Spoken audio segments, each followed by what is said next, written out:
Hello and welcome to this new video on how to add zkSync to MetaMask. So if you are new here, subscribe and press the notification bell icon so you don't miss any upcoming further videos. Now let's get started. So firstly, you need to open your MetaMask interface, and when you're inside the MetaMask interface, you just have to look on the top left hand side of the screen. There will be drop down button with your network name in it. So you just have to click on that and a pop-up box will appear.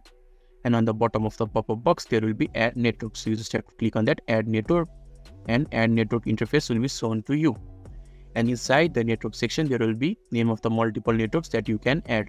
So in order to add zkSync, you just have to search for it, and on the bottom there is zkSync. So in order to add it, you just have to look on the right hand side of the screen. There will be add button. So you just have to click on that add button, and a pop-up box will appear once more, and you just need to click on that approve button, and the network will be added to MetaMask. So in order to switch, you just have to click on that switch to zkSync, and you will be able to switch as well. So this is how to easily add zkSync to MetaMask. So if this video is helpful to you, don't forget to leave a like button. Thank you.